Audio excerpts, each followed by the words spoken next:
And welcome everybody for another one today, brought to you by Wrong Side Simulations, where we're always flying from the wrong side of the airplane, the right seat. I feel like the right seat is probably the most not flown from, less looked at point of view in flight sim, so we're going to change that. We're going to fly from the right seat, hence Wrong Side Simulations. Anyways, got an awesome one today. I've been so excited for this one. I actually woke up very excited. Started prepping this stream a couple hours in advance to make sure we got everything as good as possible. Today we are going to fly from Denver up to Jackson Hole and take a look at the, I think I'm saying this right, Axonos brand new Jackson Hole Airport. I love Jackson Hole. It's one of my favorite approaches. Airport sits down in a valley. You got tall peaks on the right, more mountainous terrain on your left. Get all the best views. You got a short runway, so you cannot float. You got to plan it down pretty quickly, otherwise you're going to be going around. Get some gnarly winds with the wind swirling around in that valley, making it hard to get stable. In fact, I've been so excited for this one. Instead of just doing the sim brief, thought, you know what, today we're going to print our paperwork. And also, while I was doing that, noticed something interesting that I want to share with y'all from a dispatcher's point of view, as well as the pilot in command. Things that both the dispatcher and the PIC have to take in consideration when looking at your fuel. The aircraft is already set up, so we can skip most of that. We'll go through a brief rundown of the flight plan, but other than that, everything's pretty much set. We're looking at leaving a little bit early, so I went down there, got the aircraft set up, got done with that, went over to one of the stores here in the Denver airport, went and bought me a drink for the stream, a little Jocko Discipline. If y'all don't know about Jocko, is a Navy SEAL, former Navy SEAL, and makes some pretty kick-ass energy drinks that are healthy and delicious. Anyways, without further ado, let's get down on the aircraft. Get out of here. Head down to the jet bridge. I do like how this jet bridge is somewhat hollow, as if it's somewhat a little more realistic than the ones we were looking at down in the vertical sim Sarasota. You hear the APUs running. Let's try to. Oh, we're lost. Oh, I'm gonna fall out. Goodness. Oh, we've got a lady captain in there. Man, they done shut the door on me.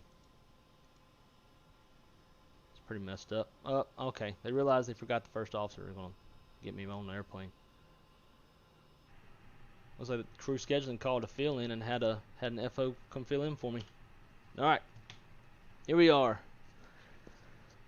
Best seat in the house. So quickly, let's just talk through this real fast.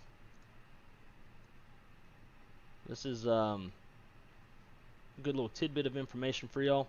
So when planning the flight, first of all, we're going to run live weather up until about 12,000 feet. Cause once you get at like 18,000, you lose all winds aloft. Temperatures are way too hot. It's not realistic. You burn way too much gas. You climb super slow. It's not realistic. So once we get at like 12,000 feet, we're going to change the weather preset to something closest to whatever we're seeing outside, and then once we're descending, we'll turn the live weather back on again. Hopefully it doesn't jack up the sim too much. So we are expecting good rides, no en route weather, and a low arrival rate. Obviously Jackson Hole is not a huge airport. They don't have just a ton of flights, but because it is a single runway and it's down in a valley where winds can swirl pretty good, decided to add 2,000 pounds of dispatch add fuel. Now, dispatch add fuel versus just extra fuel are two different things. So what I want you to look at here, I have this format as closest to my company's OFP format. And then I tried to abide by kind of the same fuel policy that we do as well, where obviously you have to have, in the domestic U.S. flight, you have to have 45 minutes of reserve fuel. So we've got 3,254 pounds of reserve fuel. Now, I've also got what I like to call policy fuel. It's kind of just what our fuel policy is. We always have an additional 15 minutes of extra fuel, just to give a bit of a buffer, so that if there are any, if the dispatcher plans a flight min fuel and then there's some sort of unforeseen constraint, you're not burning into your reserves automatically. So we got 15 extra minutes, which gives us 1,546 pounds of fuel. Now, we also have this extra, which is dispatch extra fuel of 2,000 pounds. Here's the problem. This dispatch extra is not considered, or it's not planned into the min takeoff fuel. All dispatch add fuel has to be implemented into the min takeoff fuel, because the dispatcher is putting that fuel in there for any known or foreseen possible constraints, like en route weather, altitude deviations for rides, high arrival rate that may result in metering or short holds for spacing. Whatever the issues could be, the dispatcher puts fuel for that. Since it's a known or a foreseen constraint, it has to be protected. Therefore, it's put into the min takeoff fuel. The aircraft has to take off with that fuel on the airplane. This 15 minutes of policy fuel is not required to be in the min takeoff. It can be used for whatever. If the aircraft's having a longer taxi out than what was planned, you can burn into that, no problem. It doesn't affect your min takeoff fuel. Even with this dispatch add fuel, you can move the fuel around on paper. Obviously, you're not going to like take fuel from one tank and put it in another tank and say that was more taxi fuel or something. If something happens and say that they burn through all of their taxi fuel, all of their 15 minutes of policy fuel, and now they're getting right up on their min takeoff fuel, and we're looking at a possible return to gate. As the dispatcher and the pilot in command, you can actually move fuel around on paper. Say that going into Jackson Hole, we were expecting some weather, but now there's no weather, and we don't really need all or any of this dispatch add fuel. Now we can take this fuel and basically move it below the line. Below the line being min takeoff fuel. Take that fuel, put it below the line, and now it's not required in the min takeoff, which will lower the min takeoff fuel, and then the flight can take off instead of having to go back to the gate and get more fuel and more delays and all this kind of stuff. So anyways, that's one thing that I noticed, is that SimBrief puts policy fuel above the line, whereas it should be below the line. Again, min takeoff fuel being the line, and dispatch add fuel should be above the line. So I did the fuel on my paperwork. So instead of min takeoff fuel of 10.9, it's actually 11.3, because there's more of the dispatch add than there is of the policy fuel. So anyways, that's just a quick little tidbit. That's something that the dispatcher and the pilot in command have to be aware of. So yeah, so just a quick run through. We are going to be departing on the DDR1, DDR transition onto the Q150 airway, exiting Q150 at GANNE, then direct Dunwire. From there, we're planning on the ILS. Which one are we using? I think it's going to be Yankee. Planning on Yankee, because the fly-by-wire only gives you the TOCA transition onto the approach, whereas we want Dunwire. Technically, I guess we could leave this in and then just go direct Dunwire, but to keep things simple and pretty in the airplane, we're just going to use the ILS Yankee, runway 19, Dunwire, Quart, and then down.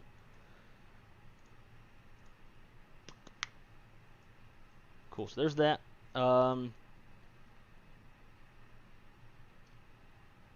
Today we've got 110 passengers, a little bit of cargo, so our planned zero fuel weight is 116.7, gives us takeoff weight of 129.6, and our landing weight should be 123.5.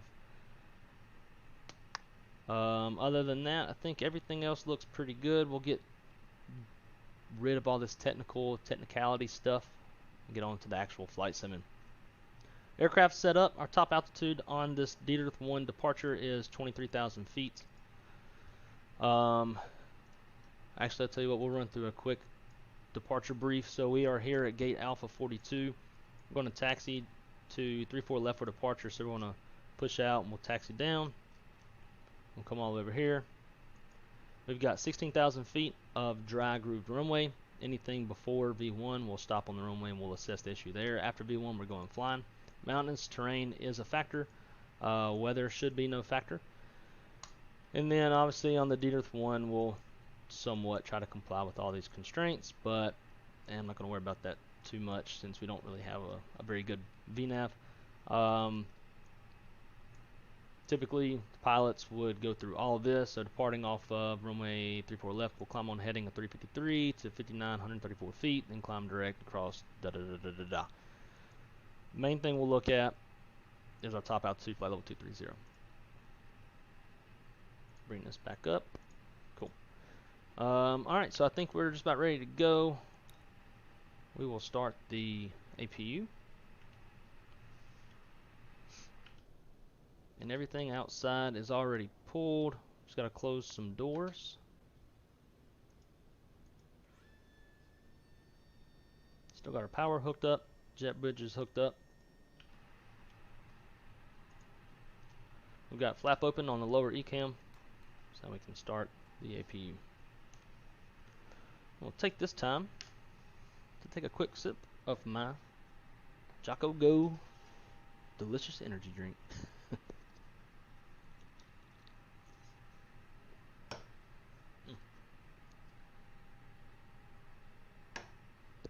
Thing's only got 5 calories.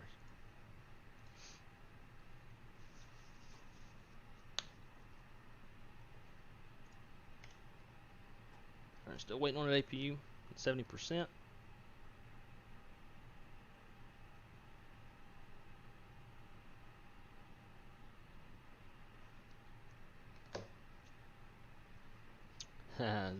Zulu 365 says press go. We're about to press go for show. I'm going to press go and it means 55 degrees on the flex temp. Not necessarily a toga today. Alright, so APU has started. Get the bleed on, disconnect external power. We are already fueled up, so we've got our seatbelt signs on. Everything was preset and ready to go to try to speed this up for y'all. So I'm ready to get up to Jackson Hole and take a look at this new airport. Let's see what's next. Looking at the door page, main cabin door is still open. We'll pull the jet bridge, see if it closes on its own. It does. Awesome. We'll call up the tug. And since we are ready to go, we'll let everybody on the ground know.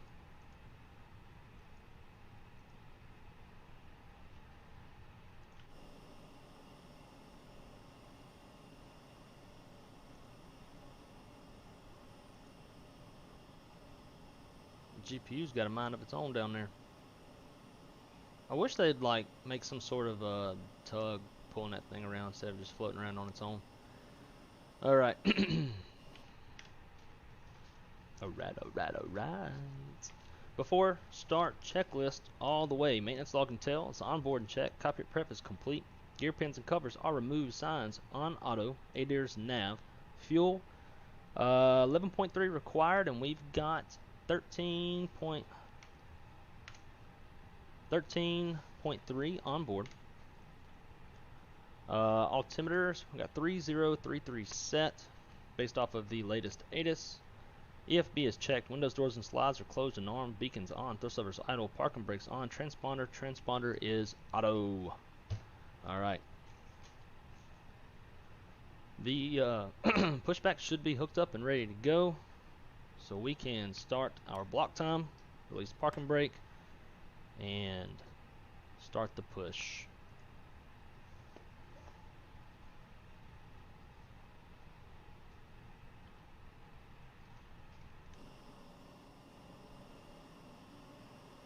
Flying the Bison livery today since we're going, since we're out west and going to Wyoming, where you can see an abundance of bison. In fact, a good buddy of mine, one of my coworkers, was out that direction a month or two ago. I was at the beach, sent him a picture of the beach, said, "Hey, man, beach is popping today. It's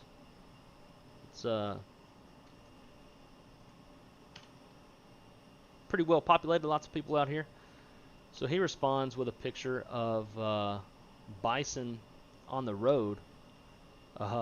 They were in their camper and they were stopped, waiting for all the bison to cross. Said it's popping out here in Wyoming as well. I have to admit, I was pretty jealous. I love it out west. I love cowboy stuff. I love rodeos. That whole life.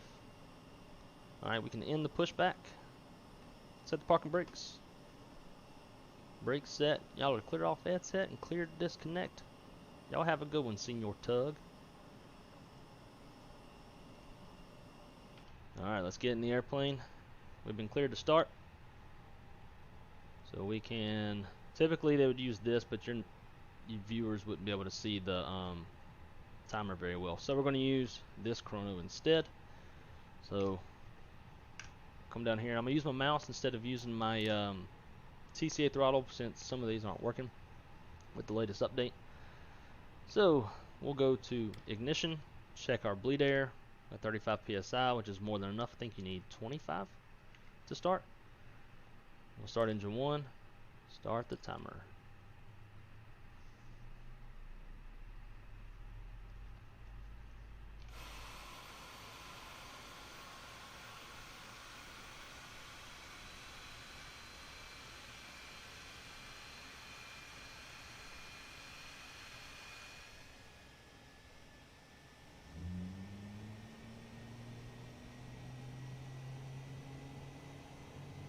See if I can hypnotize some of y'all.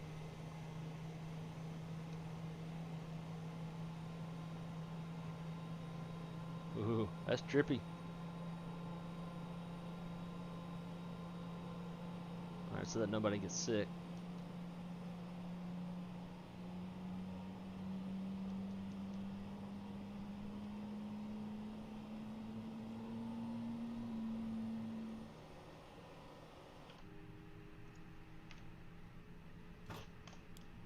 Pretty sure I clicked that beacon earlier. I even ran the checklist and I still didn't catch that it was off. Pretty sad. Alright, now we can reset the timer. Actually, we'll hit the engine master switch first. Number 2. Reset. As long as this taxi should probably actually be doing a single engine taxi to conserve fuel. But we have no traffic in our way, so we'll just do a 2-engine.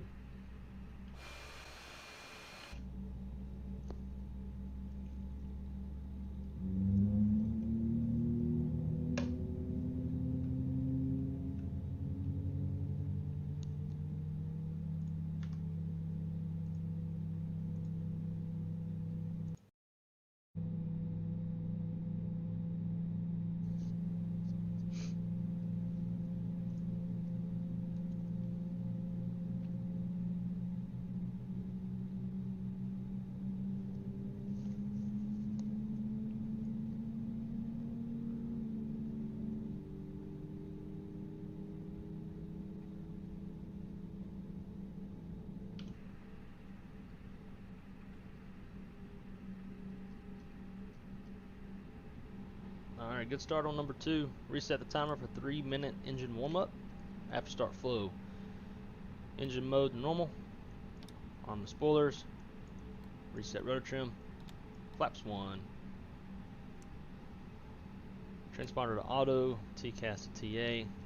Trim the aircraft to 30%, since that is our CG. 2-engine taxi so we can kill the APU. And we are good to go. Should have had the ground control on, but that's okay.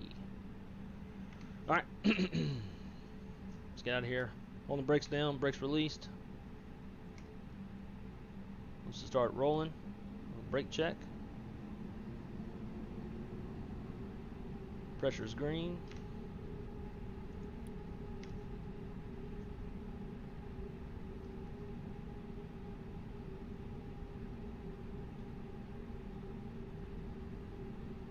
taxi a little fast.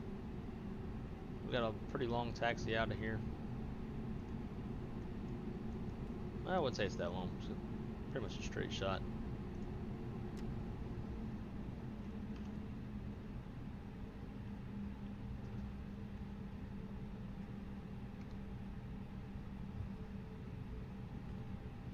Alright, we will go flight controls check.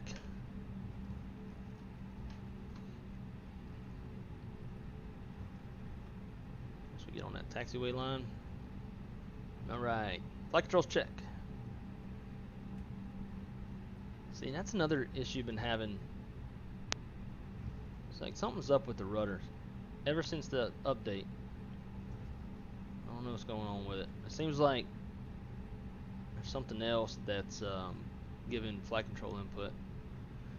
Alright, we missed our shot on that flight controls check. You typically want to do a flight controls check when you are on a straightaway, because in an airplane, in an Airbus, where you can disconnect nose wheel steering with using the tiller button, you would want to do that on a straightaway. That way, because for a brief second you're not going to have your rudder pedals to steer, and you don't have nearly as much steering capabilities with just your rudder pedals. So you want to be on a straightaway, that way you're not trying to go around a turn and can't make the turn. So we'll do it up here on this straightaway.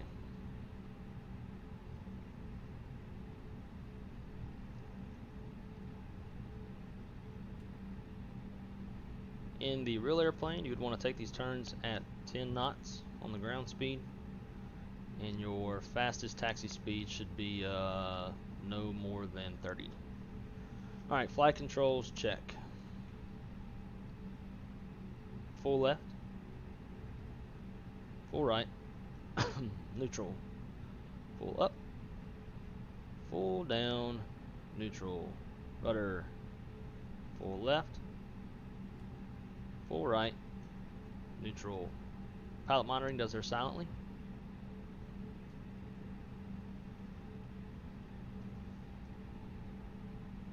Flight controls check complete. Alright, before takeoff checklist to the line. Actually, gotta do before takeoff float first. Weather, predicted wind shear, TARA, max brake, status page check, TO config, ding the flight attendants. Flight attendants, please prepare for takeoff. Listen to V1's beautiful voice. And now we will do the before takeoff checklist to the, actually we can do before takeoff checklist all the way since we're short of the runway. Gross weight comparisons complete, pitch trim, 30% CG set, V1, VR, V2 flex is 125, 126, 130, flex 55, which also cross checks up here. Flight or correction, flaps is 1, config 1 plus F, flight instruments checked, flight controls checked, ecom memo takeoff all green, ecom status checked, predictive wind shears on auto, TCAS, code set TAR, cabin crew is advised. Takeoff runway 34 left, confirmed. As you can see out here on the signs. Fuel 11.3 is required, and we've got 13.1 on board. Engine mode selectors normal, bleeds and packs are set. Before takeoff checklist all the way is complete. Now let's rock and roll.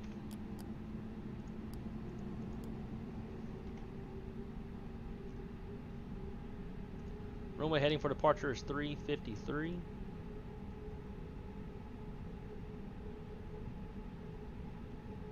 And we are departing on an RNAV SID, but you'll use that departure heading to give you the correct lineup.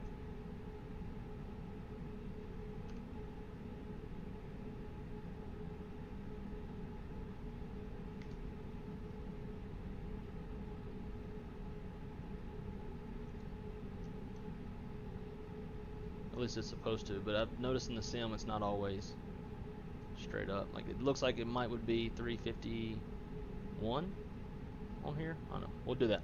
All right. Throttle up. Let the engine stabilize. Got symmetrical thrust. Man flex SRS. Auto thrust blue.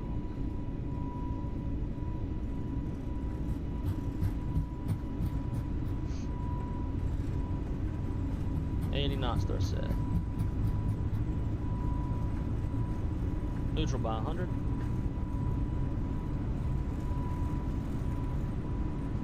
There's V1, hand off the throttle, rotate.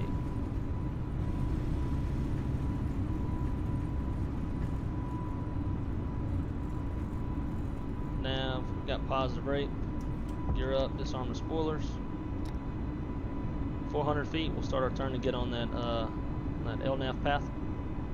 It's 400. If we were IMC, it would be 1,000 feet. And these flight directors, man, it's LNAV.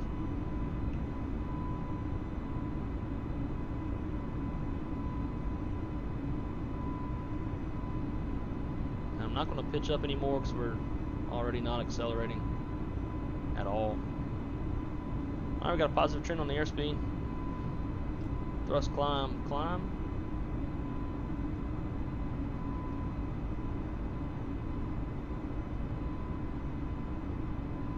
See, we're pretty much right on the flight directors, so technically we should be right on the flight path over here, but we're not. So I'm really looking forward to when FlyByWire gets that new LNAV system implemented. Alright, so we got we're above flap 1 speed, so we can go speed check flaps up. And now we will do the after takeoff, which would typically be done silently, but so that y'all know that we're doing it. After takeoff checklist, landing gears up, flaps retracted, bleed packs set, and APU is off. After takeoff checklist complete.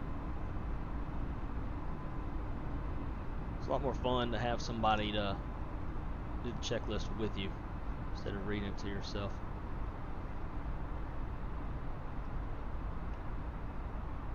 Alright, so I'm going to start pitching up in anticipation of reaching that 250 knot. So the flight director's coming up. And now we're at 10,000 feet, so now we're going to accelerate again.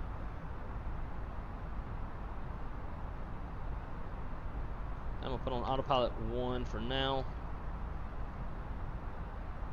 I'm getting task saturated being single pilot. Alright, so now we're above 10,000 feet. Landing lights off.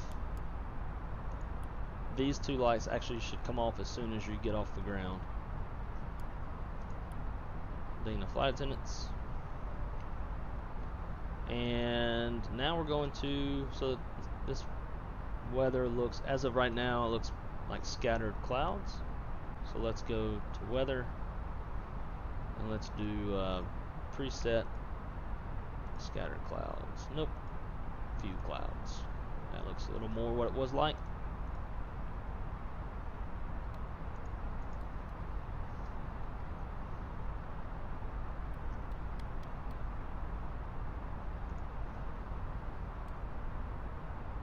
Alright, since we have the Denver VOR tuned, you can see it here as we're flying away. 12.5 miles from Denver where we were at. At SHIC, we want to be at or above 13,000 feet, and we have met that constraint already. So we're looking pretty good.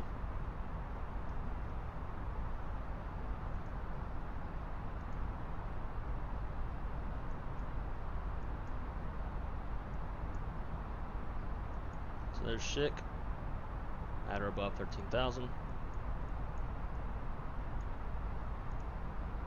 From there we're going, little arrows in the way, I think it's Yami. Yep, Yami at or above 17,000. And then Dieter. So now we'll get rid of my face so we can just enjoy all the views from the sim. Nobody needs my ugliness on their screen.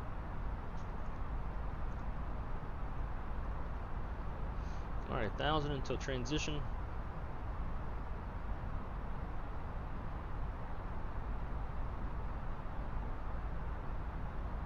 Currently climbing at 30,000 or 3,000 feet per minute. Goodness, 30. Could you imagine 30,000 feet per minute? That'd be daggone SpaceX. Alright, there's transition altitude. Got standard, and put standard on the standby. Boom.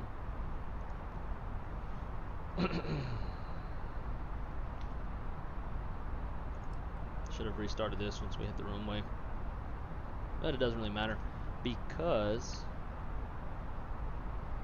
actually we did have a hiccup. I had a hiccup when I was setting the airplane up. I went to start the APU and the message popped up as if we had just shut down the engines, and you hit continue, but I never started the engine. So hopefully it didn't trip the in and out, what we call the OOE times, out, off, on, in times. Nits, tab over. Yeah, no, we're good. Out at 1552, off at 1602. Cool.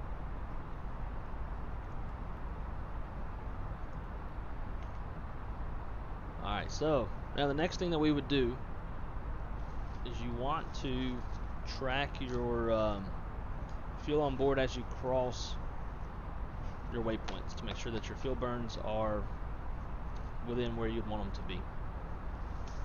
So at Yami,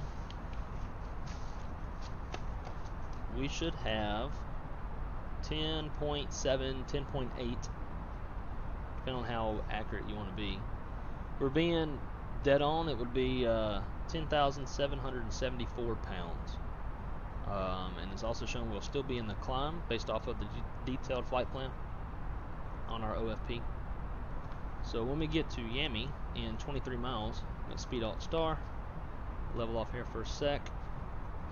When we get to Yami, we'll check and see if our fuel is accurate.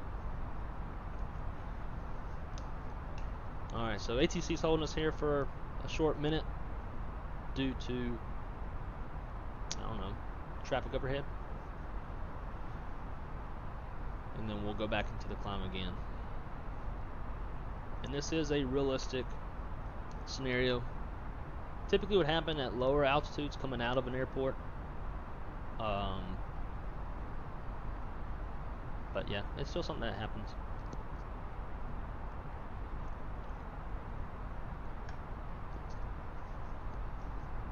Alright.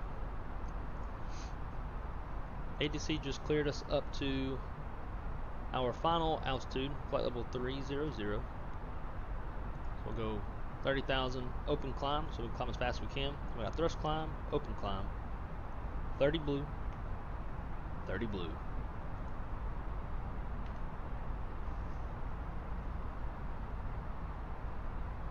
So now the aircraft's going to pitch for speed and climb as fast as it can.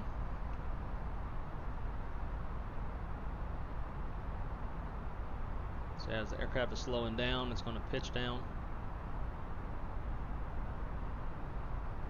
until it accelerates, and it's going to find that happy medium in the climb and descent rate to pitch for that speed. We got Yami in 11 miles.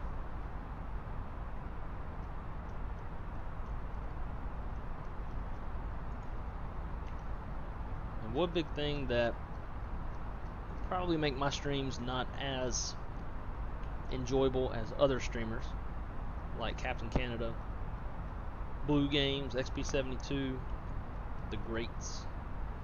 What else was I doing? Oh yeah. My eyes typically stay inside the cockpit because that's where, for me, all the action is. I try to fly as realistic as possible. So we're always watching what the aircraft is doing, at least so you get the cruise. When you get the cruise, things slow down a bit. But there's certain call-outs that the pilots have to do. So for example, when we hit 29,000 feet, you'd have to call out 1,000 to go. Maintain situational awareness. I like to try to do that. So for now, my views are staying in the cockpit.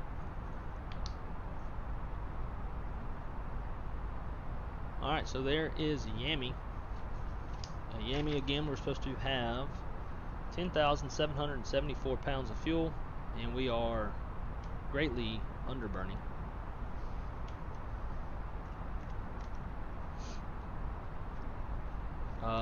actually, you know, the thing I just thought about, you know, we were talking about fuel as far as above and below the line. That fuel also goes into, or it's not being accounted for in the detailed flight plan. Therefore, on the detailed flight plan, we should have, let's see, let's do a little math real quick. Actually, we'll do the math when we get to the cruise. I know this isn't as cinematic as others, but if y'all want realistic aviation as far as what pilots do in commercial airlines, this is what it's what you're gonna get. All right, 1,000 to go. Okay, so let's bust out the calculator because I'm terrible at math. Thank God for computers. So we got this. Let's bring out the detailed flight plan, or OFP. Okay, so first thing we want to find out is the difference between 2,000 and 1546. So 2,000 minus 1546 is 454 pounds. So this 454 pounds is not included in the min takeoff fuel, therefore it's not included in any of these fuel checks. So you would have to add this 454 to every one of these to have an accurate fuel check. So at Yami, we had like 11.3.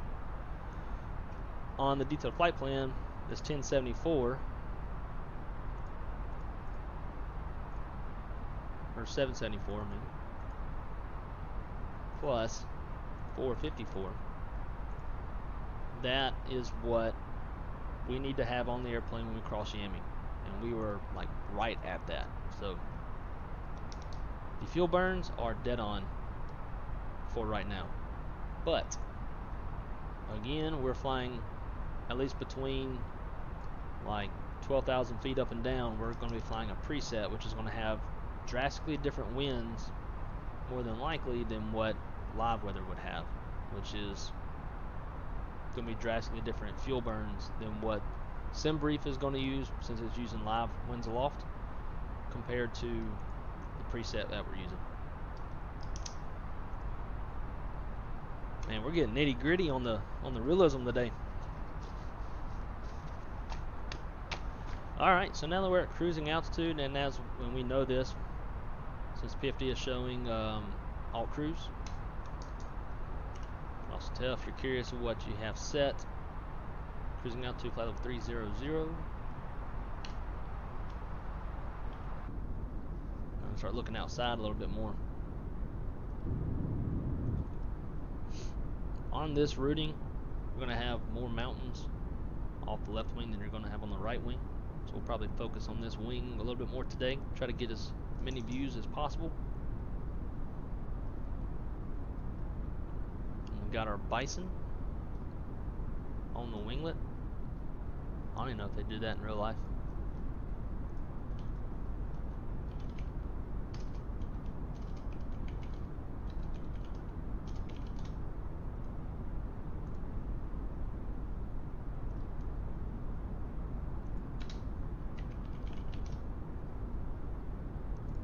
Wiley the bison.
So Wiley the bison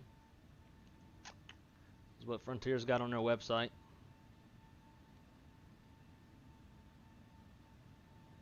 You can see them there. Bison are symbolic of the Great Plains, and once thousands of them thundered across North America. Now their numbers have severely diminished. Bison are known for their shaggy brown fur weighing up to 1 ton. Good God.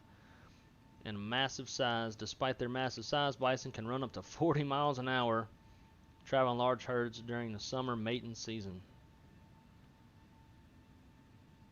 Yeah, whoever painted this did a dadgum good job.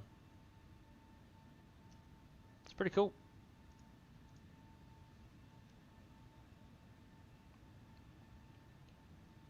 And if you want to be a real cowboy of a cowboy, go jump on the back of a bison.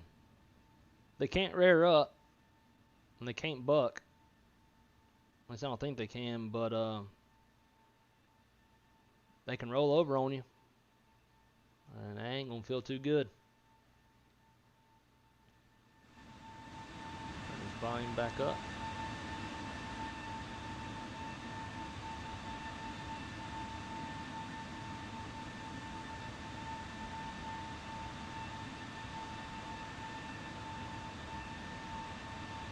There's me right there.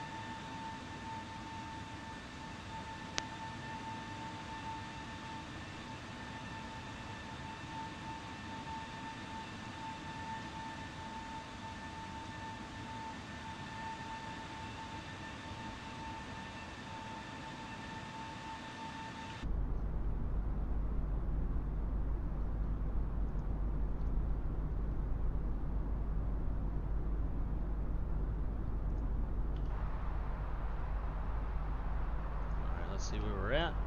So here comes Dieterth. Got to be above 17,000 feet, and we are currently 104 miles away from Denver.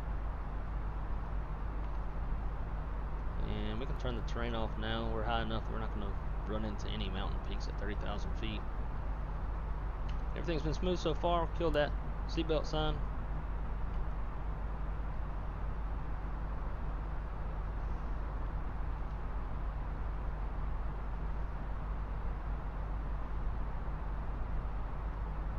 Frontier coffee cups over there. I think it even has a custom cell call. It does.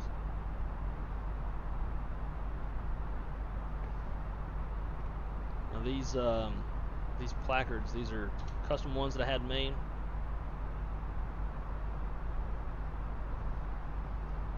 I like the little sharklet sticker. It's just specific of my company.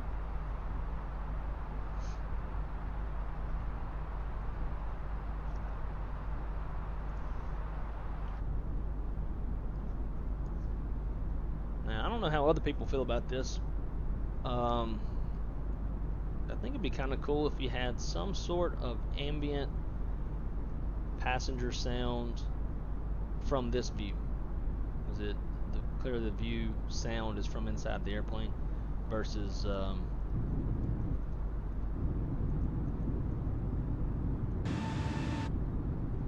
any of those, especially that. That's way too loud. I'm just curious though why you get a lot more wind noise in this view, and then it's a lot quieter on this one. Whatever. Anyways, it'd be pretty cool if from inside the like these views you had some sort of ambient passenger sounds. Add some immersion, but that could also conflict for people who use stuff like packs. So you already have some ambient sound. Well, you have ambient sound when you're boarding, but not at cruise. So yeah, maybe it'd be pretty cool if FlyByWire could throw some ambient sounds, and if you want to turn them off, you can just go to your settings in the flypad and select whether you want it on or off, just like the PTU sound.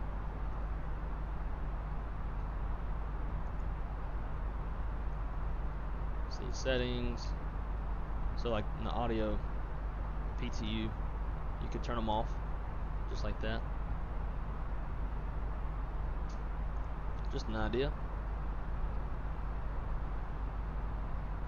So based off of this, we're looking pretty good. Winds are 180 at 4 knots, and we're planning to land on 19, so it would be a quartering headwind, just 10 degrees of the quartering part,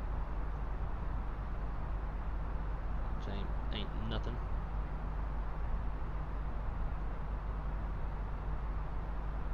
One thing I wish they would change is for the landing calculation. Make sure there's nothing in here before I speak incorrectly.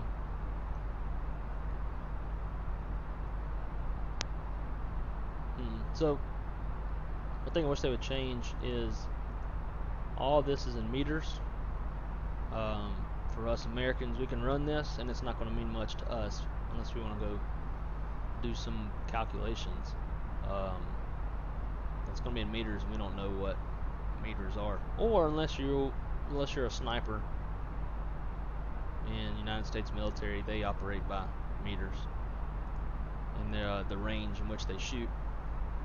So, but we'll give her a whack. Let's see. Jackson Hole. The meets are 180. Runway altitude. I'm going to do the touchdown zone elevation. 64.51. But again, this is, well, I guess that would be feet. Runway heading 187. It's dry. Runway slope, I don't know. Runway landing distance available.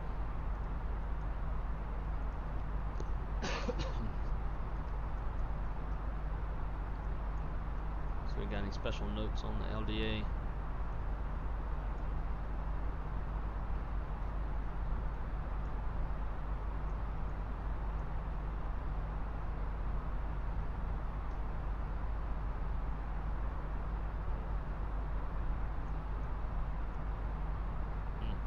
It doesn't seem to me that this 6,300 feet is including this. That's not even a displaced threshold. Cool. So we got 6,300 feet of runway that I'm pretty sure is grooved. I don't know if that's a thing or not. Dry. Guessing we'd be about 145. So here we go. Weight. That's not pounds. So we'd have to figure out what our planned landing weight is in pounds, or whatever other thing that they use over yonder ways. Tons, I guess. Or is it kilos?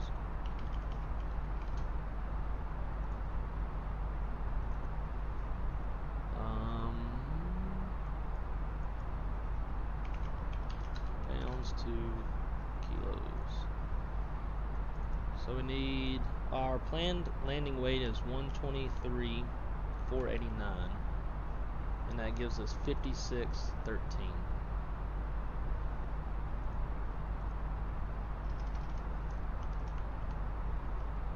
Do a flaps full landing.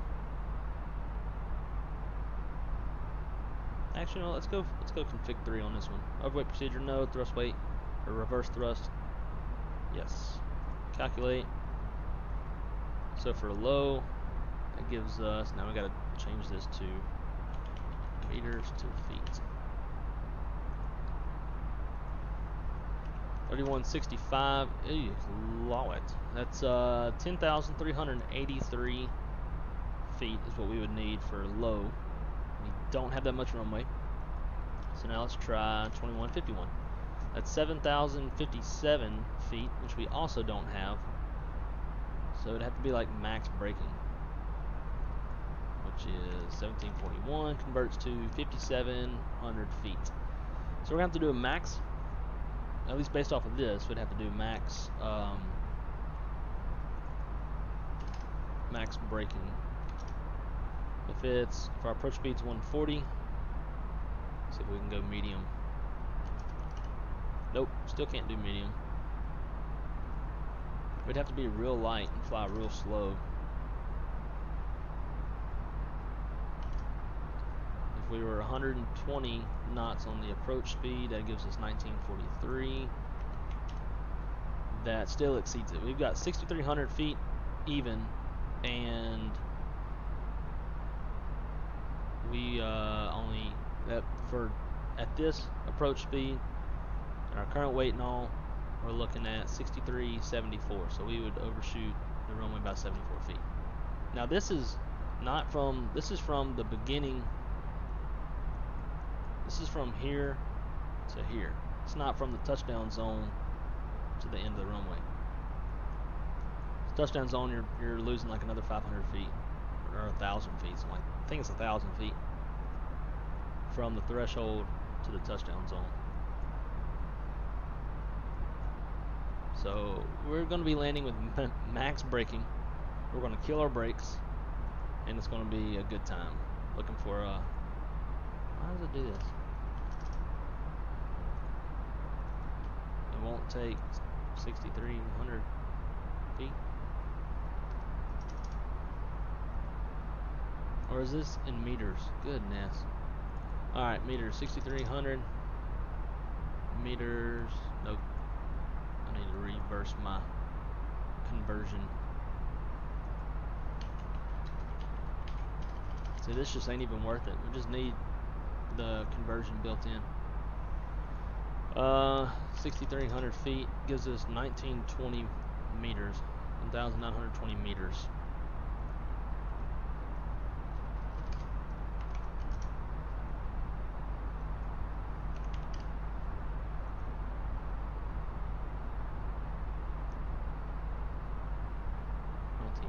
And we're still overshooting the runway.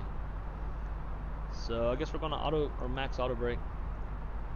And at this point, with all this converting and stuff, I'm getting confused. So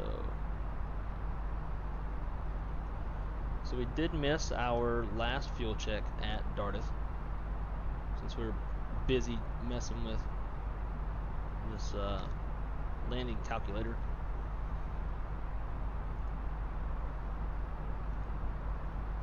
So our next one is in 121 miles, which is waypoint GANNE. We've got 196 miles left on the flight plan. Now this estimated fuel on board, this is at arrival, but it's also not including winds aloft, so that's not correct. I've tried putting in winds before. It's still just not. So let's see if we try cruise wind. We'll just put in what we got right now, which is 270 at 4.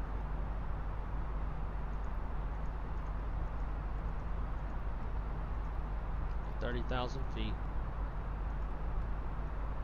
and then our descent. I don't have a way of pulling up, so we're not using live. So we'll just go off of this, see if it's changed anything. And now it's got us burning more. Pretty sure, at least based off the fuel check that we did, our fuel burns were so accurate up to that point that pretty confident we're not going to overburn by like 2,500 pounds. We're supposed to land with 6,800. So yeah, I don't think we're going to burn that much. We'll be fine. So 30,000 feet. We'll probably start our way down about. Let's see. We also have to take into consideration the altitude in which the airport is at. So touchdown zone elevation is 6451. I'd subtract that, so it's almost as if we're at. And we'll do some math again.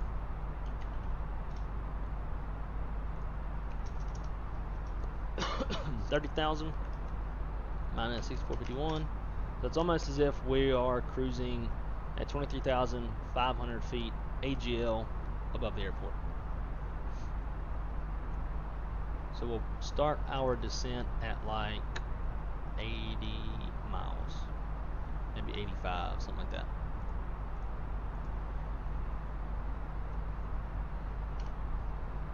So we're about a little less than 100 miles from our top of descent.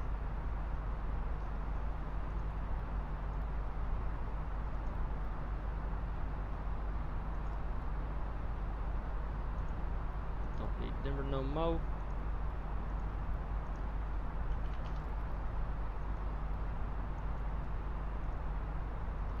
Jackson Hole's not going to have an Addons. Such a small airport. They won't run an Addons.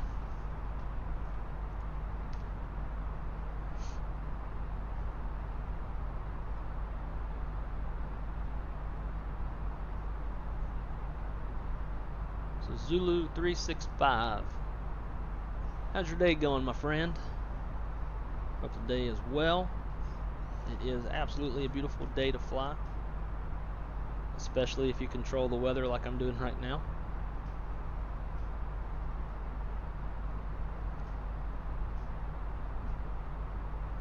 Then we got our company message.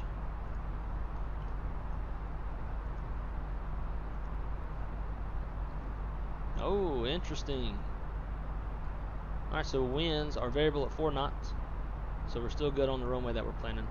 9 statute miles, light rain, few at 4,900, broken 7,000, overcast 9,000, temperatures 14, dew point 11, and the altimeter is 3042. So, in the real world, like, I don't know if I would be, based off of this landing calculator, with the data that we're getting from this, granted a lot of it's probably incorrect because we're trying to convert numerous different units, but if it really was, and we're going to have to do a flaps full on this one to lower our approach speed.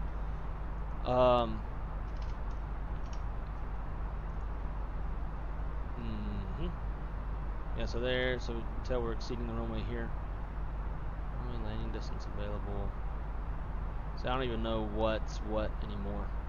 Altitude obviously has feet. I'm just letting this eat me up. If there was a possibility of not having enough runway to land on, now that we know that the runway is wet, sure as shit wouldn't be shooting that approach in real life. But I'm just going to go on a whim here and take a gander of that. This calculator and me trying to convert all these different units is probably way incorrect. So we're just going to go for it with a flaps full, medium auto brake. I think we'll be good. Again, the runway, based on if the live weather works when we turn it back on descent, the runway will be wet, and it's going to degrade our landing performance a fair amount. So it should be interesting. Now all we need is the winds to start gusting that way, and it'd be a quartering, or start giving us a gusty crosswind. That would be even worse.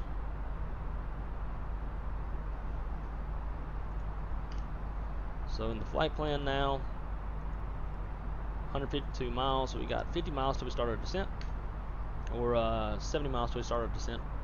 So let's brief the approach. Now, again, I'm no trained pilot. I do get to see how these guys do a lot of their stuff, because I get to ride in the jump seat fairly often. So I'm going to give it my best shot. So there's no arrival procedure. There's no star into Jackson Hole. So nothing to talk about there. Planning on the ILS Yankee 19 approach. With that, our radio frequency for the ILS is 109.1. Final approach course is 187 degrees. Final approach fix is FATMO at 9700. MSL, which is 3249 AGL. This is a precision approach, so we have a decision height of 612 feet off the ground. Touchdown zone elevation is 6451. If we go missed, Climb to 14,000 on the Jackson Hole VOR radial 192 outbound to Kickney. Intercept the DME 26.6 Jackson Hole VOR and hold. Climb in hold to 14,000. So this is telling us that by the time we would get to where we need to be for the hold, we still wouldn't be at 14,000 yet, more than likely. So just keep on climbing while we're holding. More than likely, I'm not going to do any of this. I'm just going to climb to 14,000, get where I feel comfortable that we're above all the terrain and stuff, and then just probably fly back over to Dunbar and do it again. Often that's how it happens in the real world. If they go miss for wind shear or something like that, and like it's the conditions that the crew's comfortable trying again, they'll just once they contact departure will just give them vectors to get them back to where they need to retry the approach. We have a standard 3 degree glide slope with approach lights, PAPI on the left, and again, if we go miss, climb to 14,000.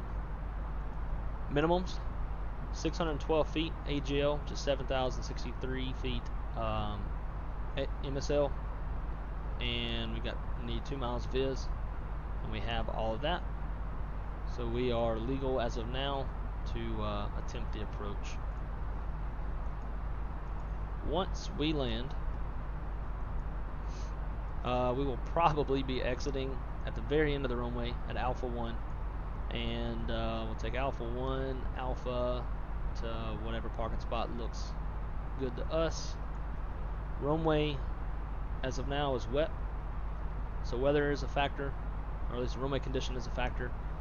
Terrain is a factor. Coming back to this, we'll see if we can find the highest peak, which I believe is going to be right here, hence the arrow. So peaks are going to be well above us. So if we go mist, not real sure what's to the south, but we're probably going to exit this direction and try to climb above. I don't know, we'll figure it out once we get down there and we look at it. So yeah, that will serve as our approach brief.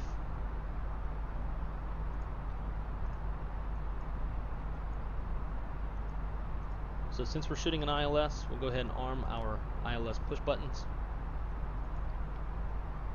Auto brake to medium. And let's see, 123 miles, about 50 miles left to go. And we'll go ahead and tune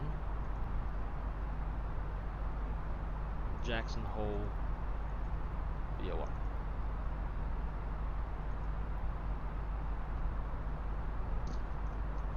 Cool. As you can see, the terrain hasn't changed a whole lot. Looks like we're getting a little bit higher terrain off left wing. In the right wing, we're pretty much looking at the plains.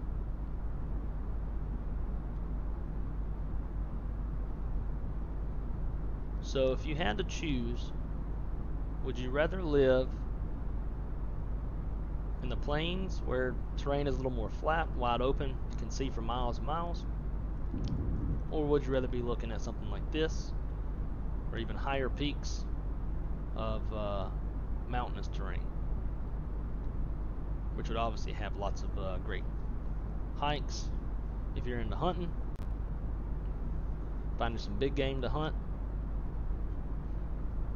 get you some elk, deer, maybe moose once you get a little bit further north.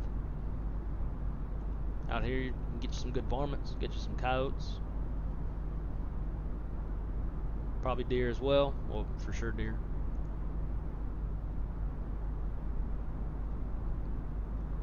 I would love to live out west, at least compared to Central Florida where I live. I would imagine folks would be a lot nicer, more outdoorsy things to do other than just go sweat at the beach. So I hope you brought your hiking boots, your hiking shoes, your trail running shoes.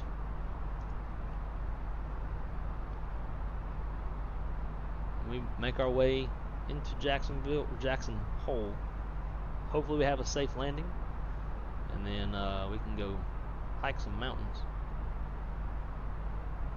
Or who knows, depending on what the time's looking like, maybe we'll head back to Denver or head somewhere else. We'll see. I got an oil change, tire rotation on my truck in a few hours.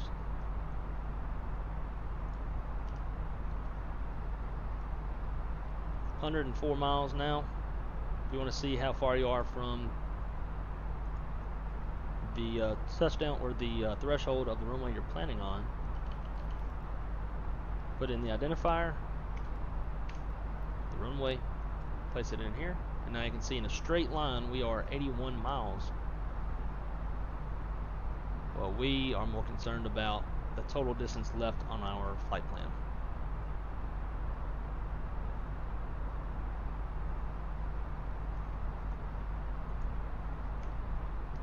So we'll do our next fuel check at GANNE in 23 miles.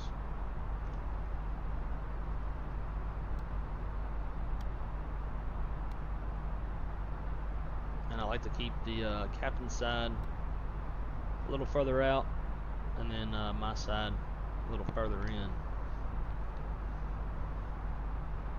But that's just me.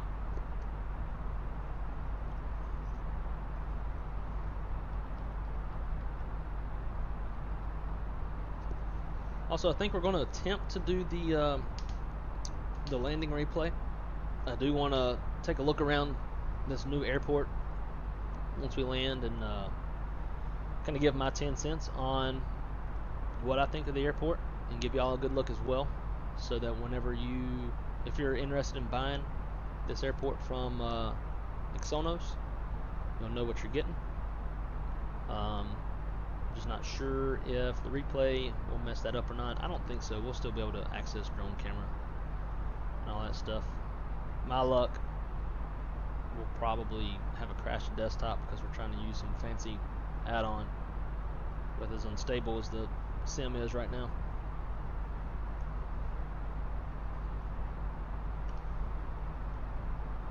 Now we're at 90 miles. 5 miles will start coming down. I think some people use like a managed descent or an open descent, but I like to be a little more control since I don't have VNAV guidance. So I like to use vertical speed and just kind of eyeball it based off the mileage as we come down.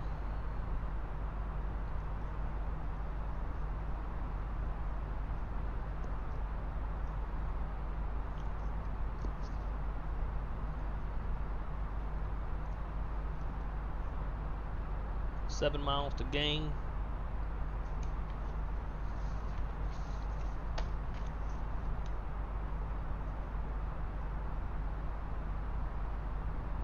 At GANNE we're looking at, we're supposed to have 7.5 on board. And I think we're going to be well above that. Currently have 8.5, so we are under burning by about 1,000 pounds. And honestly, most of the time pilots want more fuel. More fuel equals more options in the event of any unforeseen issues.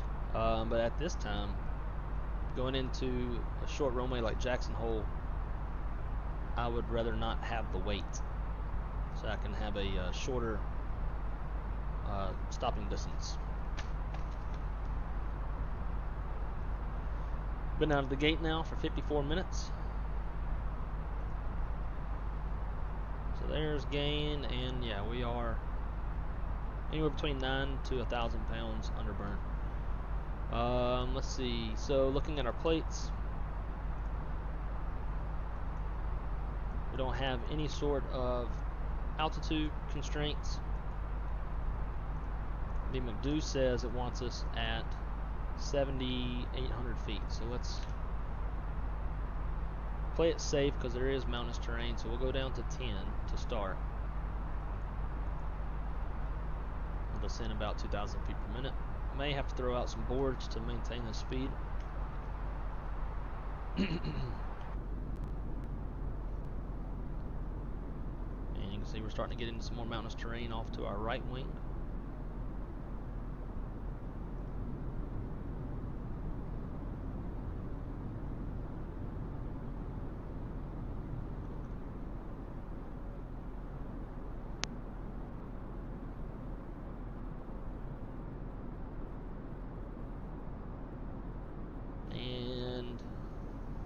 I hope one day somebody releases some sort of a mesh for the Rocky Mountains. That would be awesome.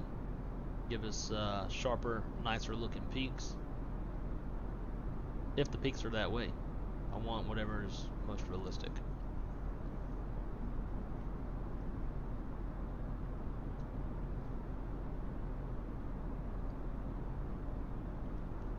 Looks like some sort of city off in the distance.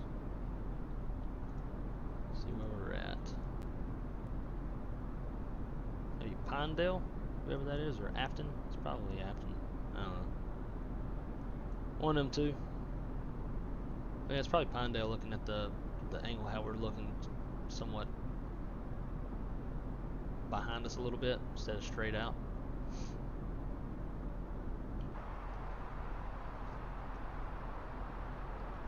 Now we're coming down, we're turning the terrain back on.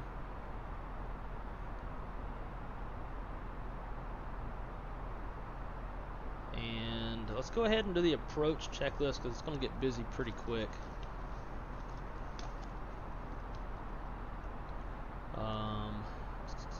Approach checklist. Briefing is complete. Approach stable by 1,000 feet. AGL, if we're going based off of MSL, you would take touchdowns on elevation and add 1,000 to that, so it'd be 7,451 feet. But we're just going to go 1,000 AGL. ECAM status is checked. Seatbelt signs on. Minimums we have not set just yet because we're not through transition, but we'll do that when we cross, and it'll be 3042 if I remember correctly. Yep, 3042 on the altimeter. Engine anti-ice 1 and 2 are off, and approach checklist is complete. And let's go ahead and throw in let's run the weather one more time, see if that rain is still there.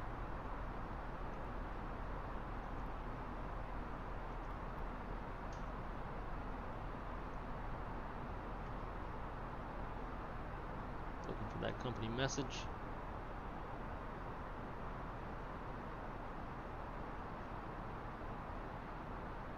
There it is. Received, MESAR, and looks like it's the same one. So we won't bother with printing it. We'll go to performance. Winds are variable, so we'll just call it calm. Can't put variable in. Transition altitude 18,000 feet. Temperature is 14. Temperature is 14 here. That'd be nice. Altimeter 3042. And again for our minimums, looking at 612 feet AGL. Precision approach, so we're going to be using the radio altimeter instead of the baro. There we go. So now, as you can see, we've got radio altimeter on the PFD.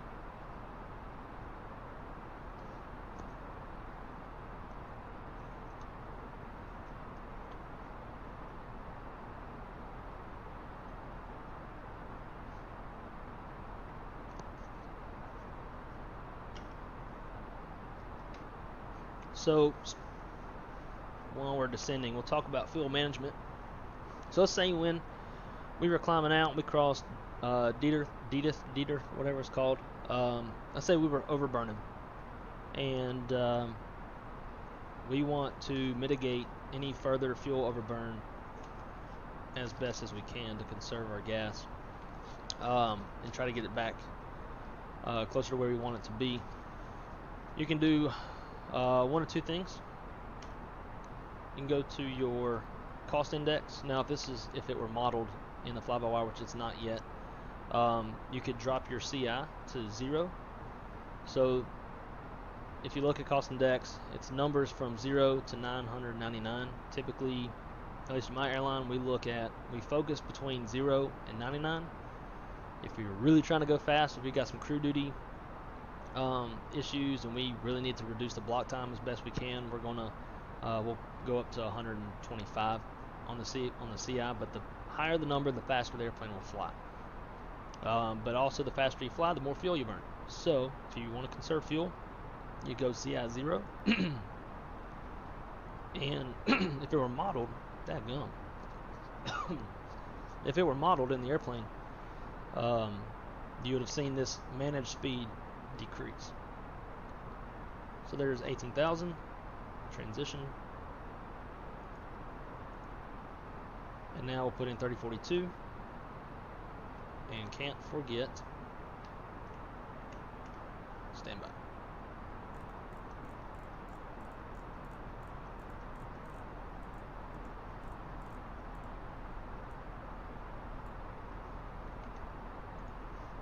Alright, so let's go ahead and slow her down.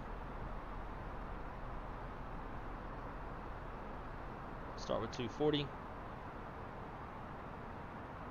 We're pretty high. I think I started us down too late.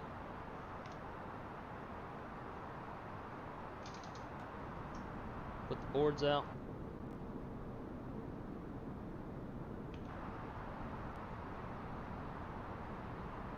We may have to extend our downwind before we turn base.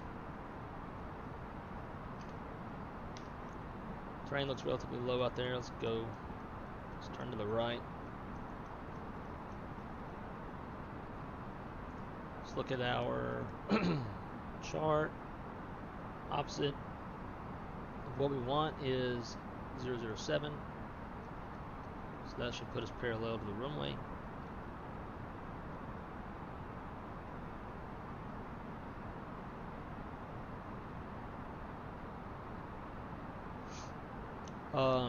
Instead of, now back to the fuel management thing, if we are trying to slow down, instead of doing cost index, you can also go manage speed and select your speed that way. To fly slower, you could fly 250 or 260 instead of, like CI99 would probably be 329. It just depends on your altitude. But you just fly slower using selected speed to burn less gas.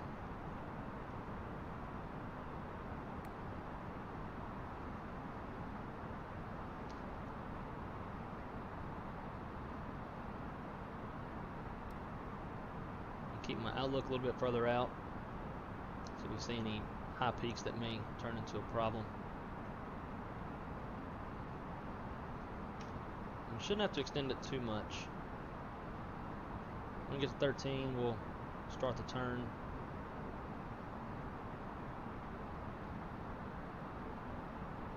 Let's go ahead and do it now.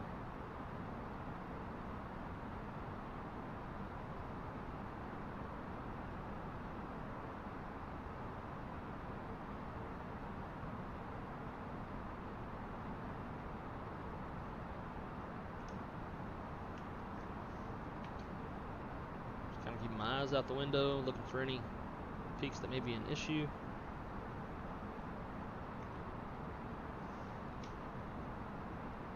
We'll shallow off our descent rate. Looks like we could get somewhat close to. Now we'll be above it. 2,500. We've got these high peaks here. We want to turn into that. Which is this stuff.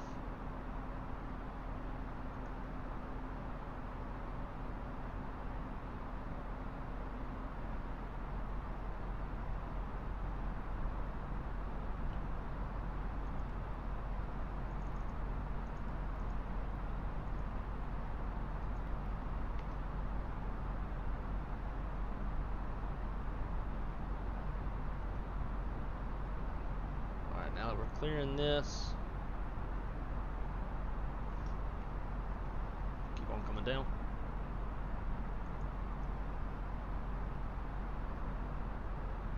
$2,500.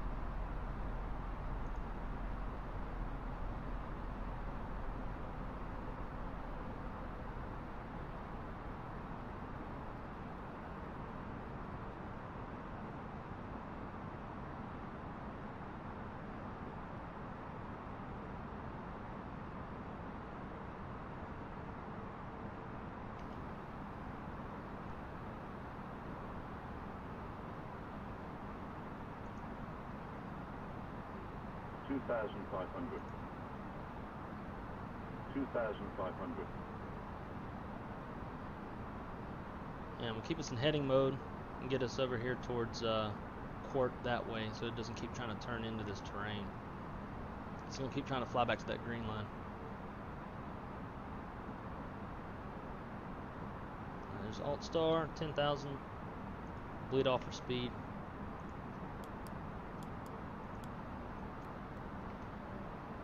Flight attendants, please prepare for landing.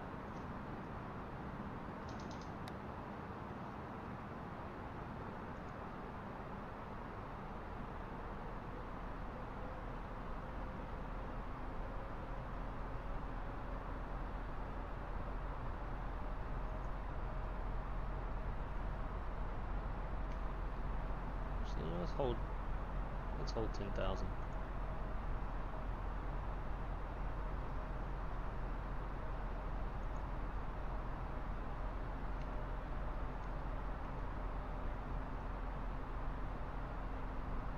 Alright, so we got the ILS. This localizer just became active.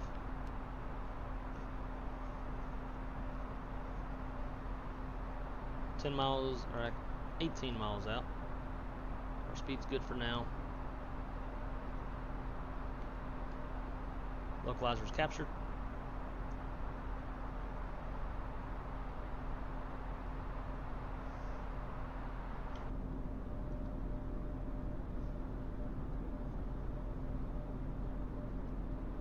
Man, look how pretty that is.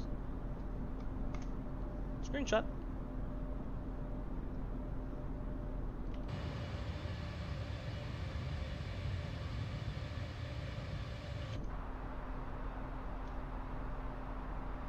Slows down a little bit more, so we're getting closer.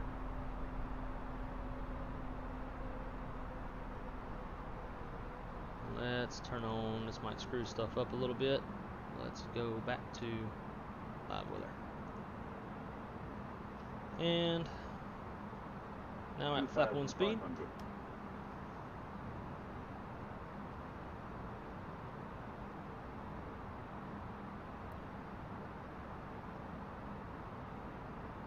And there's flaps 2 speed. Alright, now we're looking good. Glass slope's coming down. We're on the localizer. I guess aircraft is struggling to maintain.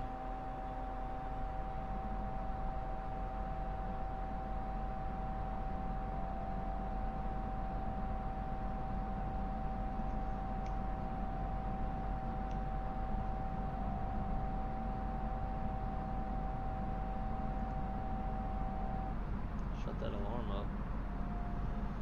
Alright, here comes the glide slope.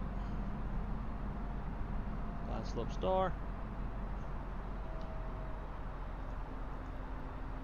We're already, approach phase is already armed. Manage speed. Gear down. Arm spoilers.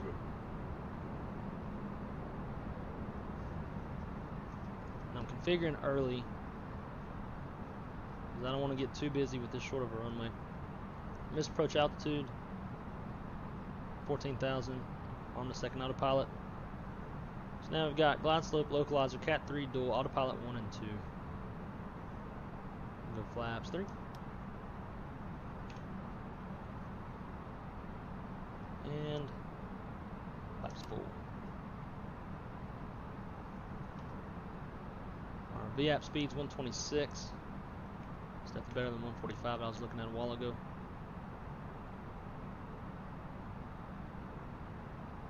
If we go missed, we'll fly runway heading and climb as fast as we can and stay in this valley until we get above the terrain. And it will be a hard go around, max toga, or it'll be a toga go around instead of a soft go around. Alright, landing checklist. Cabin crews advised, auto thrust, speed, auto brakes, medium, ECAM MO, landing all green, gear down, signs on auto, ground spoilers, armed, flaps, config full. Landing checklist is complete. We're looking good, we're not rushed. And again, we still have that extra 1,000 pounds from the underburn.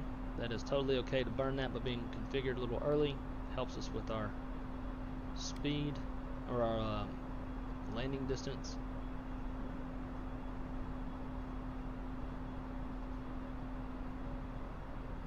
And now at 1,000 feet, I'll take over.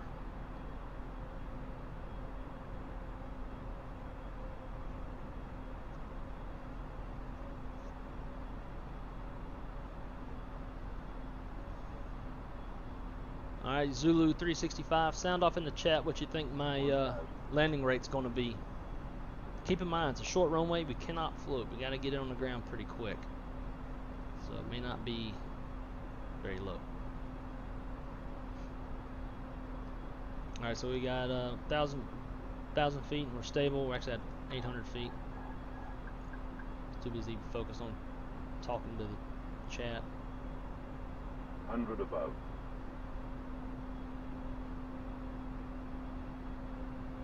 Minimum. Continue. I'm trying to use every bit of this runway that we got. I'm going to aim for those piano keys. 500. Butter. Yeah, right. 400. Bring it a little bit low, just to aim for the piano keys, the threshold of the runway. That way with the flare, 300. I'm more likely to touch down in the actual touchdown zone. 200. I think F-16s use this as like their standard way of landing. They nose down pretty hard. 100. 50. 40. 30. 20. 10. Retard. 5.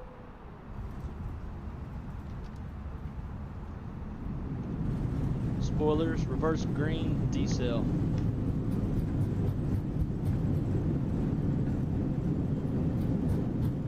Air 60 knots. Manual braking, and we'll restart the timer for the 3-minute. Let the engines stabilize. Well, that wasn't nearly as bad as I thought it was going to be. 151. I don't even know what was the landing rate when I touched down, because I didn't get to see it. Too busy. I'm focused on the flying. Landing brakes are hot. I bet they are.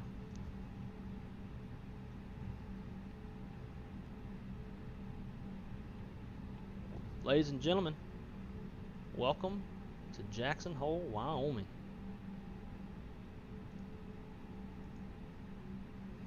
Good to see y'all again. We'll hold right here, set the parking brake, we'll clean up. We'll disarm the spoilers. Flaps up. Get rid of this paper. Auto. TA. Kill the flight directors. ILS. VORs. Constraints. Do it on this side. Start the APU.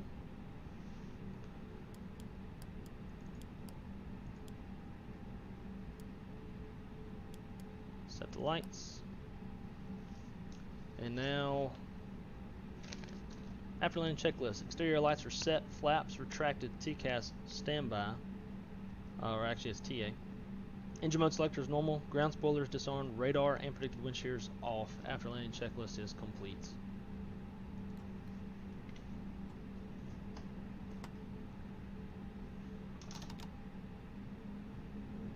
May have heard those flap sounds again. That was me retracting the flaps on the TCA.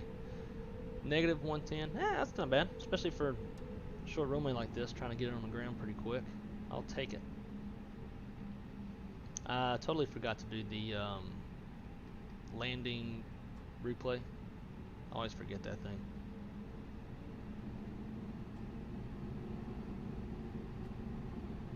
Oops.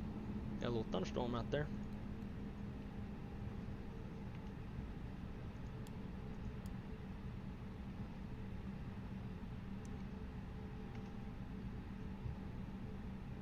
Alright, who should we park by? Let's go park next to that Delta A220.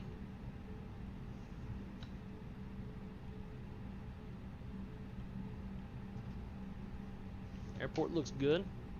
Whoa. I like the taxiway textures, the ground textures. These are off a little bit, but that's not a big deal. Looks custom. Doesn't look like anything from the SDK. I wonder if there's any gates that I think may have marshaller over here. We do. Let's head on over there.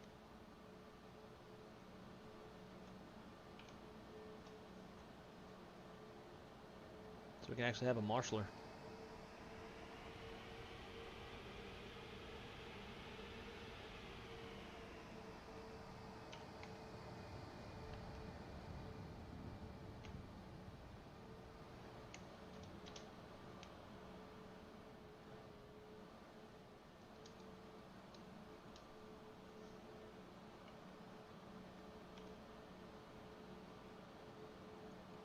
I'm gonna wait right here. Get us a good view. Missing a stick. Missing a wand. Very unprofessional. Alright. Get a view of where the nose wheel will go. Alright, let's try this. This is probably going to be ugly.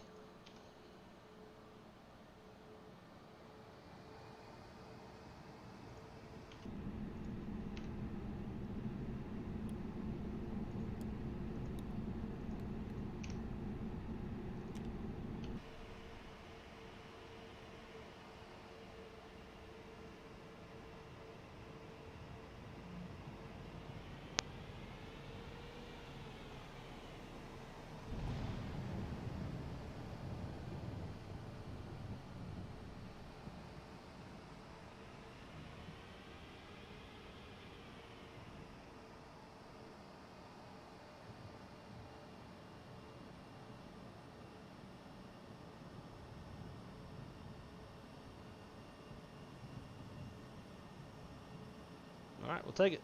Parking brake set. Back into the cockpit.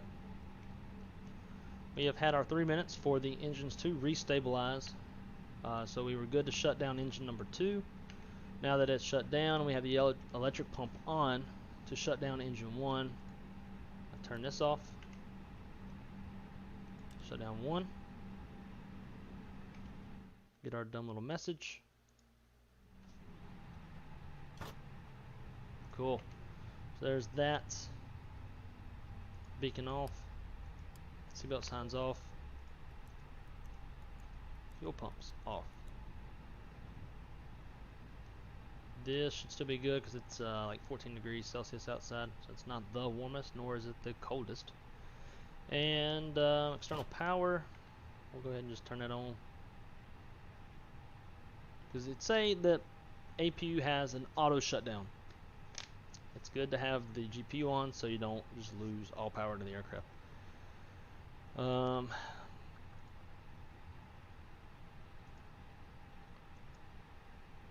call over the GPU even though it's supposedly already plugged in.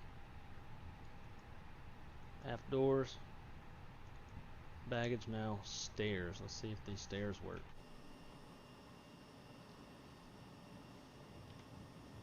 Oh, we got stairs.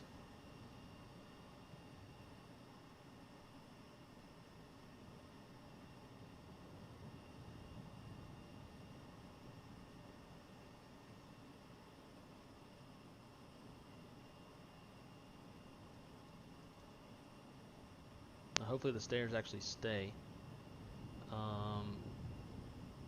Okay. I didn't think the stairs were going to keep going.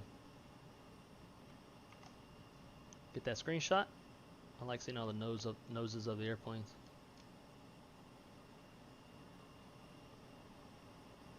Now we just need GSX so we can see passengers getting off the plane. Alright, so now that our passengers can come off, let's kill the APU. I like to go green. Don't want to accelerate the pollution of the planet. Now, what we've all been waiting for. Let's take a look at this airport. This airport is from Axonos, goes for, I think it was 9.99 British pounds or whatever. It's roughly like $13.80 something cents US. So not a super expensive airport, which I can appreciate. Ground textures look good. Doesn't look like default SDK type stuff. Although it'd be hard for me to know because I've got another add-on for ground textures. But I like the placement of all the ground stuff. All the baggage carts.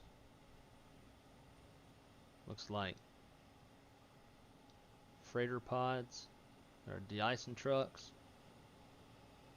Hell, maybe that's a food truck. Everybody needs a food truck. I need one right now. I'm starving. This 220 though. It's a pretty good looking model, especially for just a static model. I think a lot of developers, when it comes to the static models, kind of, I won't say cut corners, but I mean, I'm not a developer, so I can't really say anything. But most static models included at airports don't look this good. That's a pretty daggum good looking static model. And let me just say too, I know there's a 220 that's being developed for Microsoft Flight Sim. Super excited about that. APU finally shutting down. Ooh, I like that. Jackson Hole custom textures on the fuel truck. But yeah, I've always, ever since the A220 has started flying the line, I've wanted to learn that airplane and see what it's like. It's beautiful on the inside. So super stoked for that one to come out whenever that is. Hopefully it's obviously it's probably not going to be study level, but hopefully it's pretty relatively high-ish fidelity. Let's go see if we can see, like, if there's windows or look through. If you watch my streams often, you'll notice I do a lot of like, I'll kick the stream off with looking from the inside of the airport, looking outside towards the airplane. This doesn't look like one you could really do that much with. Obviously the interior's not modeled, which is okay for the price. Seems fair to me. Again, another good static model. Looks like what is this? Embraer 195 next gen. You can tell it's next gen by the winglets. Another Jackson Hole fuel truck.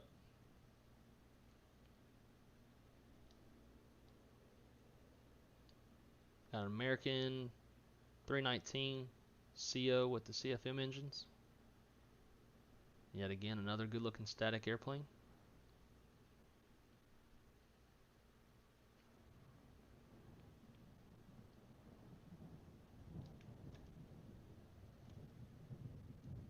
I think from the video that I watched, I think even traffic, like cars, are able to drive through the airport.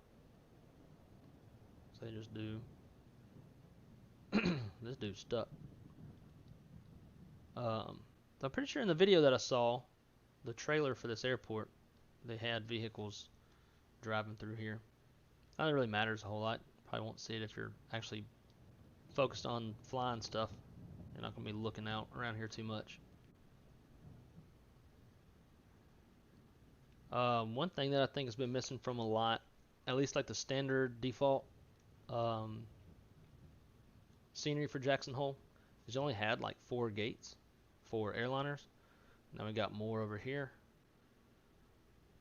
I think we're going to have to turn a little snow, a little night lighting to see how that looks. Our GA stuff. Speed this camera up. Jackson Hole Aviation. Nice.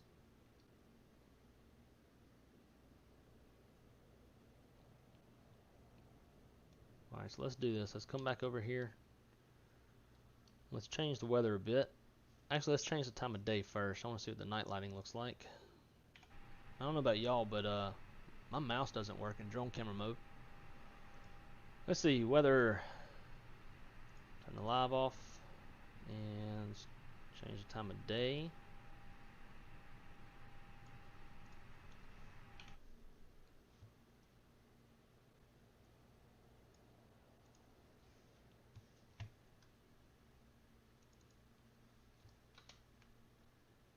Got some really nice night lighting.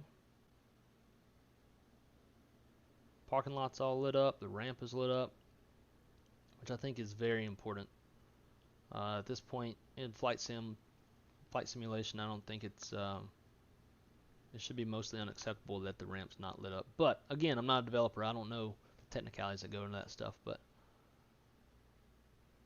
yeah, I got the de-icing trucks right there. That looks like it could be a food truck. Should put some food truck logos right there.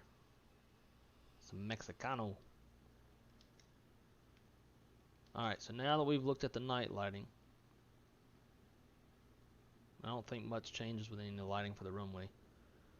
Let's look at daytime snow. See how my mouse is like in and out? Ooh, that was a bad stutter. Weather. Daytime and snow. Just to help this thing, we'll do that.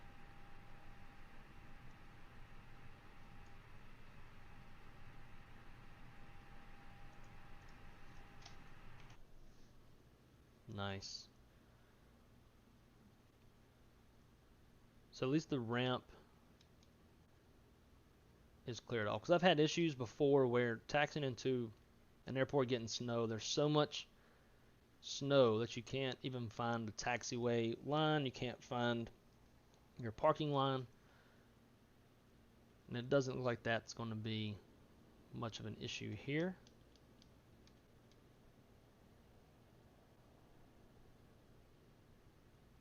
It does look like there's something weird going on with the snow on this one. I guess airport authority said screw it, we're not worried about your portion of the ramp. We're just going to leave y'all with plenty of snow.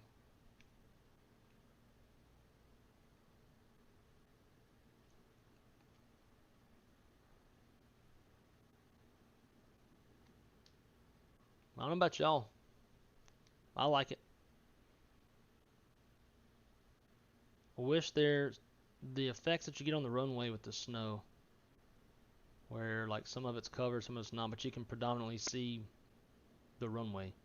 I wish it was the same effect on a taxiway, where maybe towards the center it's a little more cleared off, and the closer it gets to the edge, the more snow accumulation you have. But maybe one other thing that we should try before we end this stream is see if there's any snow effects.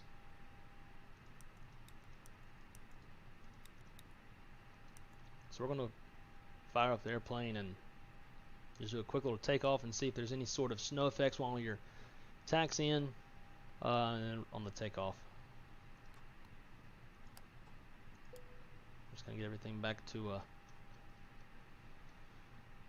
departing type of configuration.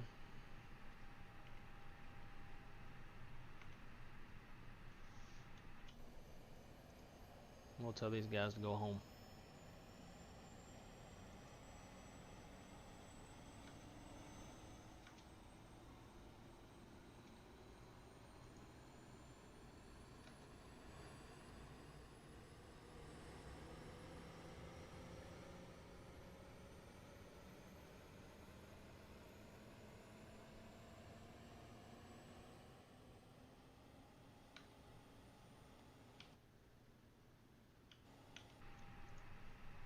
Sounds like the APU is up. It is.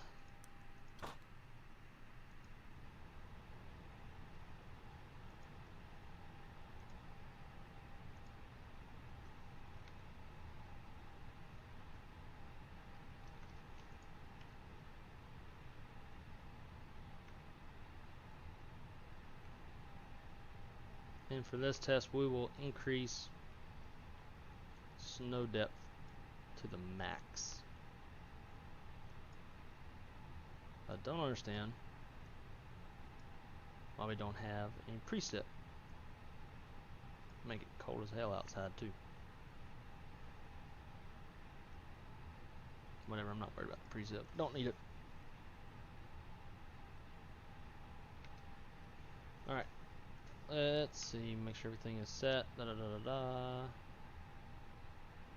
Cool there. Alright, here we go. Brakes released. Pushing back.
Alright, Senior Tug, don't be slipping and sliding and pushing us off the taxiway now. That will work.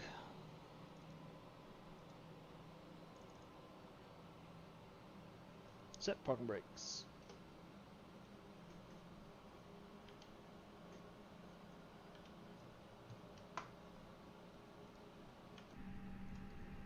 Let's start on number 1. Let's go number 2. Just set the timer.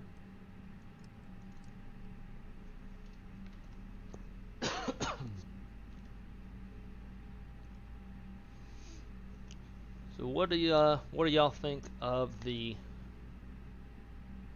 new scenery from Axonos? I think we'll have to do some more streams in and out of here, especially in the wintertime.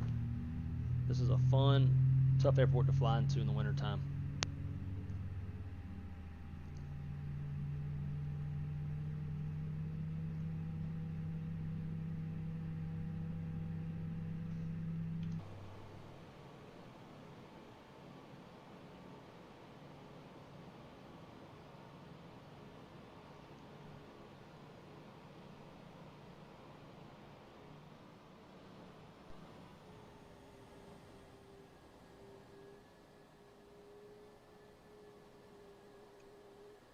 Maybe we'll try to use the replay cam for a takeoff.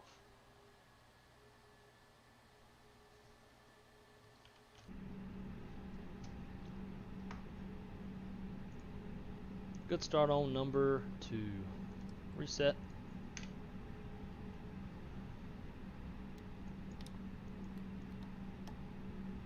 Go flaps 2.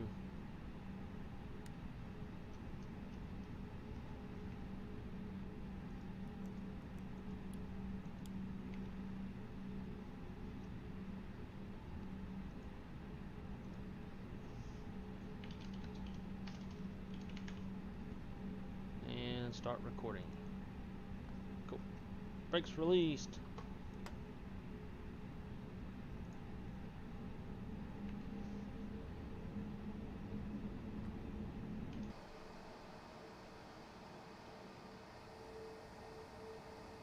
Oh, so we got a little something something right there. Some powdery dust looking stuff coming off the wheels.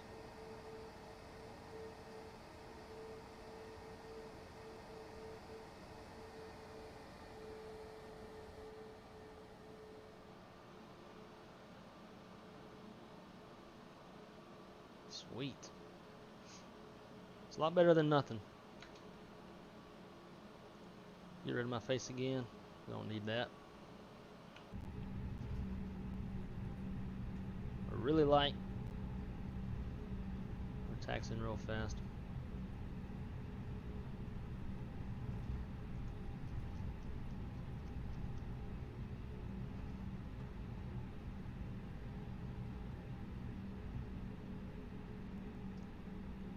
braking is definitely degraded.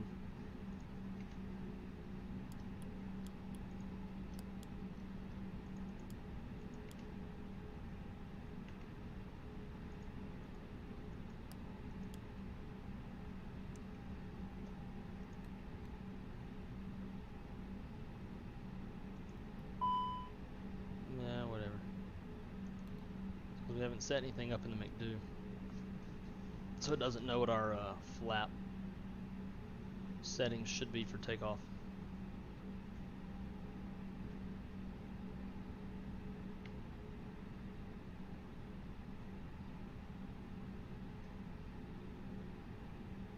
Alright.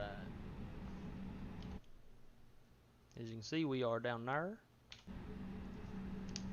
It's amazing, like, just how not far the drone camera can be, and like when you jump back, how everything's kind of messed up. Alright. Stand them up.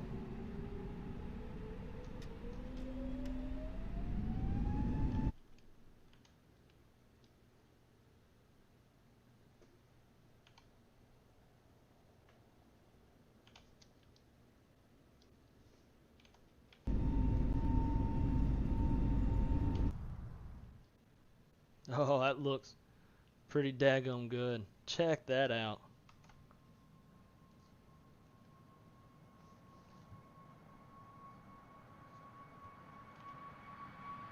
Oh, sweet.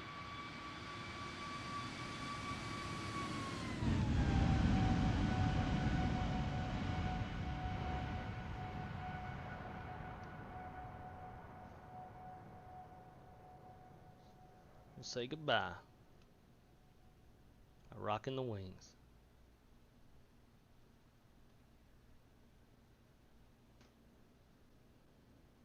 Oh man, we're already getting some contrails, chemtrails, all the trails.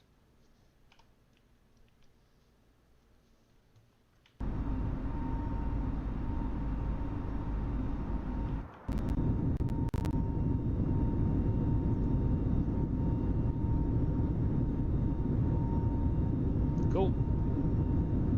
We'll stop recording and load up the airplane. Okay, there we go. And hopefully this doesn't crash anything.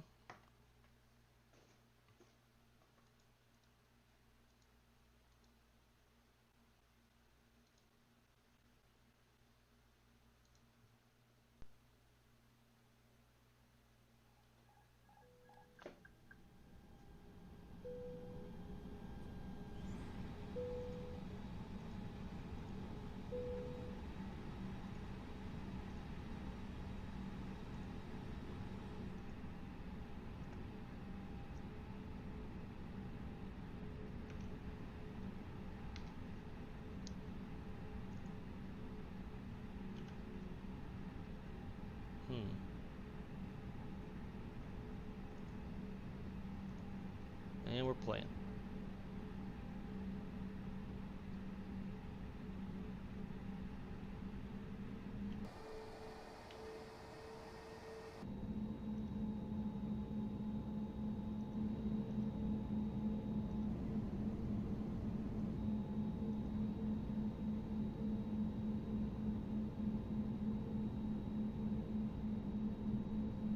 Should have did a flight control check just for cinematic purposes.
It's funny how now there's not so much snow on the runway.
Back.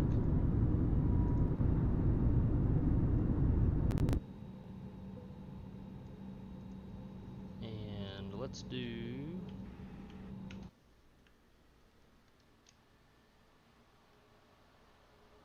different view.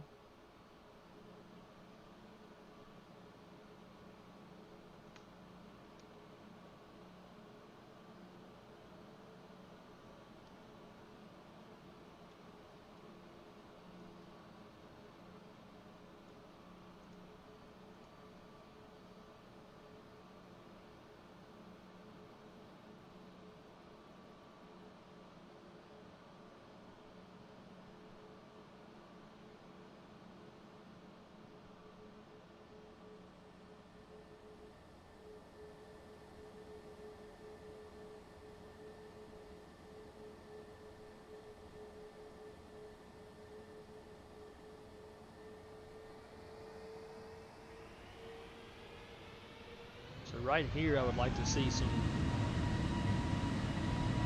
snow blowing up in the air with the thrust, not just off the wheels. But for now I'll take what we got.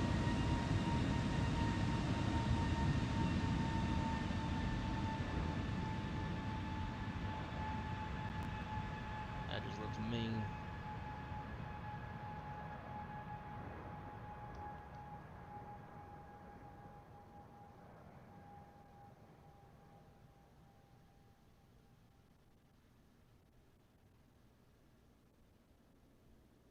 Oh yeah. And gone. One last one.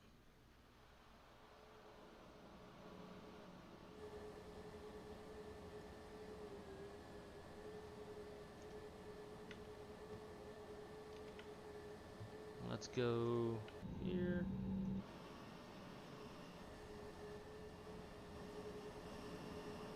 And this one.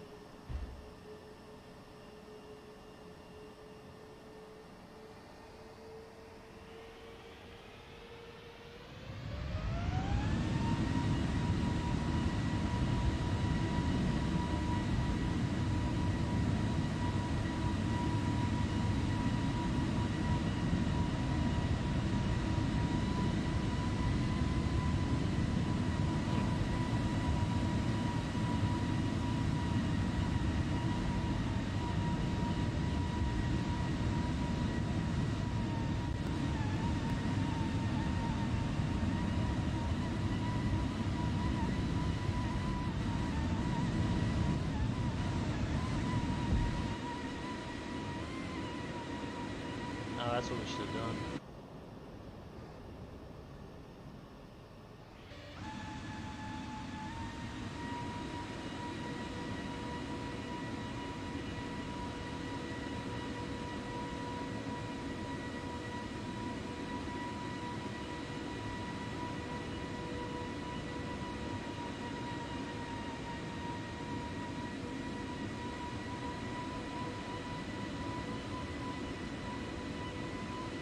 definitely not wet snow. That's dry snow.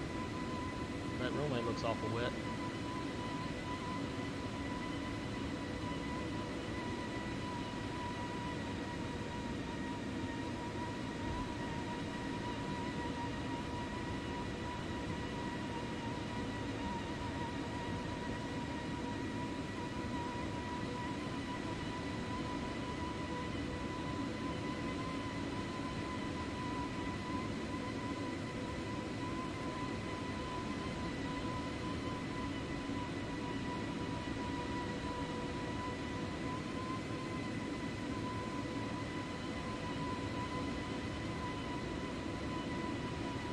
All right.